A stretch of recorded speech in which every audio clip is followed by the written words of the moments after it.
सत श्री अकाल, welcome to Bluebird. Schengen में आपका वीज़ा अप्रूव नहीं हो रहा है और आपका वीज़ा बार बार रिफ्यूज़ हो रहा है, तो आप अपना रिफ्यूज़ल कैसे रिमूव कर सकते हैं और कैसे आप दोबारा वीज़ा ले सकते हैं अप्लाई करके। आज की वीडियो में हम इस चीज़ को समझेंगे और आपको टिप्स बताएंगे कि आप क्या कर सकते हैं, क्योंकि काफ़ी ऐसे एप्लीकेंट होते हैं जिनका बार बार रिफ्यूज़ हो रहा होता है और उनको वीज़ा नहीं मिल रहा। कई लोग 4 से 5 बार भी रिफ्यूज़ल लेके बैठे हुए हैं। लेकिन हम ये बात आपको बता दें कि रिफ्यूज़ल्स के बाद भी वीज़ाज़ आते हैं, चाहे आपके 6 रिफ्यूज़ल हैं चाहे 10 रिफ्यूज़ल हैं, वीज़ा आपको मिल सकता है। क्या वो कंडीशन है जिसमें वीज़ा नहीं मिलता है, ये डिटेल में बात होगी आज की वीडियो में, तो वीडियो के एंड तक देखें। और यदि आपने हमारा चैनल सब्सक्राइब नहीं किया तो सब्सक्राइब कर दें ऐसी और वीडियोज़ देखने के लिए। एक कंडीशन ऐसी होती है कि जब आप अप्लाई करते हो वीज़ा नहीं आ रहा, तो एक कंडीशन में वीज़ा बिल्कुल भी नहीं आएगा। वो होता है कि यदि आपकी एप्लीकेशन पर SIS अलर्ट लगा हुआ है और आपकी एप्लीकेशन पे फ्लैग लग गया किसी भी कंट्री की तरफ से, उस केस में आपका वीज़ा अप्रूव नहीं होगा, चाहे आप कितनी बार भी अप्लाई कर लें।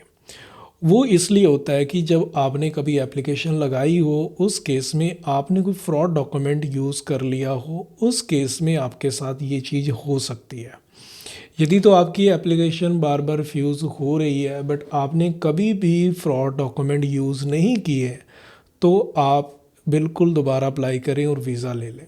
बट यदि आपने फ्रॉड डॉक्यूमेंट यूज़ किए हुए हैं तो वो भी एक रीज़न हो सकता है। बट ऐसा कोई सिस्टम नहीं है कि आप SIS सिस्टम के जो है चेक कर लें कि आपका वीज़ा अप्रूव हो सकता है कि नहीं हो सकता, आपकी एप्लीकेशन पे SIS लगा हुआ है या नहीं लगा हुआ। तो ऐसा कोई सिस्टम नहीं होता। बट यह है कि कुछ चीज़ों पर आप काम करके अपना वीज़ा ले सकते हैं यदि आपका बार बार रिफ्यूज़ हो रहा है तो। पहली चीज़ हम ये आपको बता दें कि शेंगन में जब भी वीज़ा रिफ्यूज़ होता है तो वीज़ा ऑफिसर, कोई भी देश आपको डिटेल में रिफ्यूज़ल का रीज़न नहीं देते हैं। मीन्स आपका वीज़ा रिफ्यूज़ हो गया तो डिटेल में आपको नहीं मिलेगा कि आपका वीज़ा क्यों रिफ्यूज़ किया गया। तो इसलिए जब भी आप अप्लाई करने जा रहे हैं तो ये चीज़ आप बिल्कुल ध्यान रखें कि आपको डिटेल में रीज़न नहीं मिलने वाला और आपका पहले रिफ्यूज़ल हुआ है, तो आपके पास भी एग्जैक्ट नहीं सिस्टम आपको पता कि क्या करें जिससे वीज़ा आ जाए। तो बेसिक जो रीज़न शेंगन के अंदर होता है वो आता है कि इंटेंशन ऑफ ट्रैवल, यानी कि आप पे जो ट्रैवल कर रहे हो उसकी इंटेंशन ठीक नहीं है। आप शेंगन में सेटल हो सकते हो, आप किसी और कंट्री में मूव हो सकते हो, जिसके डाउट के कारण आपका वीज़ा जो है एम्बेसी रिजेक्ट कर देती है। तो ये काफ़ी जनों के साथ हुआ है और काफ़ी जनों का वीज़ा जो है रिफ्यूज़ भी हुए हैं। बट मैं आपको यहाँ पे एक चीज़ बता दूँ कि आप वीज़ा स्टिल ले सकते हैं, बट आपको बस ध्यान रखना है कि आपको कुछ चीज़ें फॉलो करनी होंगी। पहली चीज़, जो भी आपका वीज़ा रिफ्यूज़ हुए हैं उन सब एप्लीकेशन के अंदर देखें कि क्या पॉइंट्स हैं, क्या कमियां रही हैं जिनको आप दूर कर सकते हैं। मैं आपको आज कुछ जो है कमियां बताऊंगा जो मैक्सिमम केसेस में रहती हैं।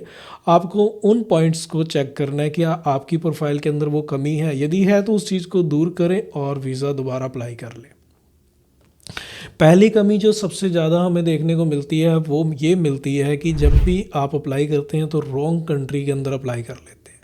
आप उन कंट्रीज़ के अंदर अप्लाई किया हुआ है जिसमें वीज़ाज़ आते ही नहीं हैं, जैसे कि कई लोगों ने पोलैंड के अंदर अप्लाई किया है या फिर स्लोवेनिया, स्लोवाकिया, ऐसी कंट्रीज़ के अंदर अप्लाई किया हुआ है जहाँ से वीज़ा सक्सेस रेट बहुत कम है।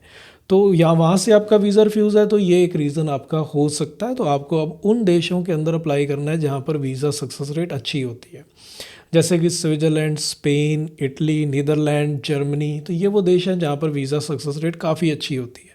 तो एक तो आपको ये ध्यान रखना है। सेकंड चीज़, अब आपने देखना है कि क्या आपने सही ट्रैवल प्लान लगाया था, क्या आपने शेंगन रूल्स फॉलो किए थे। जैसे कि जब आप अप्लाई करते हैं तो जिस देश के अंदर अप्लाई कर रहे हैं उस देश में आपका मैक्सिमम स्टे होना चाहिए। तो ये शेंगन रूल के अकॉर्डिंग है कि जहां आप मैक्सिमम स्टे करने वाले हैं वहीं आप वीज़ा अप्लाई करेंगे। यदि ये चीज़ आपने फॉलो नहीं करी है तो ये भी एक रीज़न हो सकता है। अब जो मेन है अब है कि शेंगन के अंदर आपका day by day travel plan देखा जाता है कि आप डे वाइज कहाँ कहाँ घूमने वाले हैं। तो वो आपका प्रैक्टिकल भी होना चाहिए। मीन्स आपने कोई ऐसा डे प्लान तो नहीं लगाए हुए जो जेन्युइन नहीं थे या प्रैक्टिकल पॉसिबल नहीं थे या इतनी दूर थे कि आप नहीं ट्रैवल कर सकते थे उस जगह पे, जिसकी वजह से वीज़ा अफसर को डाउट हुआ कि ये जेन्युइन नहीं लग रहा, तो आपका वीज़ा जो है रिफ्यूज़ कर दिया गया। अब इसके बाद जो कॉमन रीज़न होता है वो भी बहुत एप्लीकेशन के अंदर हमने देखा है, वो ये है कि फ़ंड्स जो हैं बहुत कम दिखाना। अब शेंगन में आप घूमने जा रहे हैं, कई लोग क्या करते हैं कि जितना एक्सपेंस होने वाला होता है वही सिर्फ दिखा देते हैं, जैसे कि 1.5 से 2 लाख रुपए दिखा दिया, और उनको लगता है कि फंड्स जो हैं इतने बहुत हैं क्योंकि इतने एक्सपेंस आने वाला है। नहीं, आपको ज़्यादा दिखाने पड़ेंगे, आपको कम से कम 5 से 6 लाख दिखाने पड़ेंगे। रिक्वायरमेंट 4 लाख की है, बट आपको वीज़ा चांसेस हाई करने हैं तो 5 to 6 लाख आप एटलीस्ट ज़रूर दिखाएं। तो ये आपको ध्यान पे रखना होगा। सेकंड जो नेक्स्ट चीज़ है वो भी बहुत इंपॉर्टेंट आपकी एप्लीकेशन के अंदर, वो ये है कि आपकी इनकम प्रूफ कैसे हैं। कई लोगों की इनकम जो है जैसे 15,000 20,000 जो है सैलरी आ रही है और फंड्स भी अच्छे नहीं है, तो वो भी एक मेन रीज़न है वीज़ा रिफ्यूज़ल का, और इसकी वजह से वीज़ास बहुत रिफ्यूज़ होते हैं। तो ऐसा भी रीज़न है, तो उसको भी आपको रिमूव करना होगा, आपको इनकम प्रूफ अच्छे दिखाने पड़ेंगे। अब इसके बाद जो चीज़ आती है आपके फैमिली टाइज़। फैमिली टाइज़ की वजह से भी वीज़ा रिफ्यूज़ होते हैं, बट ये इतना स्ट्रॉन्ग पॉइंट नहीं है। मैं ये कहूँ कि किसी की प्रोफाइल बहुत अच्छी है, फैमिली टाइज़ अच्छे नहीं है, तब भी वीज़ा मिल जाता है, पूरी फैमिली को वीज़ा भी मिलता है। तो इतना स्ट्रॉन्ग पॉइंट नहीं है ये शेंगन के अंदर, बट फिर भी यदि आपकी एप्लीकेशन के अंदर ये पॉइंट आपको लग रहा है तो इसको रिमूव कर सकते हैं आप अपनी पेरेंट्स की डिटेल साथ में लगा के, बट इतना ये स्ट्रॉन्ग पॉइंट नहीं है। इसकी जगह पे आप ये कर सकते हैं कि फ़ंड्स ज़्यादा अच्छे दिखाएं, इनकम प्रूफ अच्छे दिखाएं, ट्रैवल प्लान अच्छा दिखाएं, तो जिससे कि आपके वीज़ा अप्रूवल के चांस जो है बढ़ जाए। तो ये वो कॉमन रीजंस हैं जो शेंगन के अंदर देखने को मिलते हैं रिफ्यूज़ल्स में। यदि आपका इनमें से कोई भी रीज़न है उसको दूर करें और दोबारा अप्लाई करें और आपके वीज़ा के चांस जो है हाई रहेंगे। तो उम्मीद करता हूँ ये इन्फॉर्मेशन आपके लिए काफ़ी काम की होगी। ऐसी और वीडियोज़ देखने के लिए चैनल को सब्सक्राइब कर दें। मिलते हैं फिर एक नई वीडियो में। सत श्री अकाल।